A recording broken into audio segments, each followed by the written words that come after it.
आपल्यासोबत सामाजिक कार्यकर्ते पांडुरंग कोळी सर आहेत, नांदुर्गा गावातून आलेत. काय अडचण आहे सर तुमची? सर, मी बरेचसे अर्ज माझ्या ग्रामपंचायतीला टाकलेले. कुठलंही निवेदन अर्ज माहिती अधिकार अंतर्गत जे केलेले आहेत त्यांनी एकही अद्याप कारवाई केली नाही. बीडीओ साहेबाला कळवून, सीओ साहेबाला कळवून तरीही त्यांनी कुठलीही कारवाई केली नाही. मंत्रालयापासूनचे अर्ज आहेत, त्या मंत्रालयापासून त्यांची एकही आजपर्यंत एकही कारवाई झाली नाही. ही कारवाई कधी करणार? आणि जनतेवरती जर थोडा एखादा गुन्हा झाला तर त्यावरती कारवाई प्रशासन हे पहा, होत आहे. माननीय मंत्री महोदय, ग्रामविकास पंचायत विभाग, राज्यमंत्री, प्रधान सचिव, जिल्हा अधिकारी, परत पंचायत समिती, विस्तार अधिकारी या सर्वांना लिखित तक्रार देऊन देखील 2023 पासून त्यांना कुठलंच न्याय मिळाला नाही किंवा कुठल्या शासन परिपत्रकाची अंमलबजावणी झाली नाही. त्या अनुषंगाने आता कारवाई होणार आहे की नाही? होत नसेल तरी त्याची कारणं द्यावी, आणि होत असेल तरी त्याची कारणं द्यावी. सर बोला सर, काय म्हणजे याच्यावर आपण काय विचार?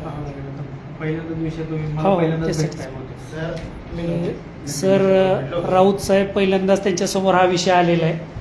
नक्कीच ते म्हणजे तात्काळ कारवाई करण्याचे आदेश देतील, मला त्यांच्याकडून अशी आशा आहे. आणि हे एक सामाजिक कार्यकर्त्याचा आवाज बंद करण्याचा शासन हे प्रयत्न करत आहे, परंतु सामाजिक संघटना हे आपला शेवटचा श्वासापर्यंत न्याय मागण्यासाठी ते तत्पर राहतील. गावातील बरेच जनतेचे बरेच अडचण आहेत, ग्रामसेवकाचा मनमानी कारभार आहे. आपल्या मुख्यमंत्री साहेबांना सुद्धा हे आपल्या महाराष्ट्रामध्ये काय चाललं आहे हे थोडंसं त्यांनी पण येऊन पाहावं इकडं तळागाळाला, व मंत्रालयामध्ये बसून AC मध्ये बसून शासन परिपत्रक काढून त्याची अंमलबजावणी होती का नाही याची पण त्यांनी खात्री करून घ्यावी. व जनसुरक्षासारखा कायदा आणून हे देशातील सर्व म्हणजे महाराष्ट्रातील सर्व लोकांचा आवाज बंद करण्याचा ते सरकार घाणेरडं काम करत आहे. तरी हे संघटना जे आहे, कुठं सामाजिक संघटना कुठेच थांबणार नाहीत.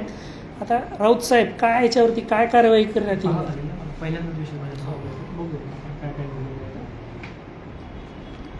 तर राऊत साहेबांनी शब्द दिलेले आहेत, त्यांच्या समोर हा आत्ताच विषय आलेला आहे.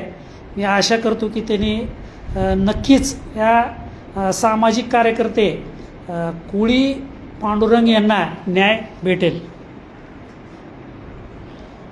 बसा कोळी सर.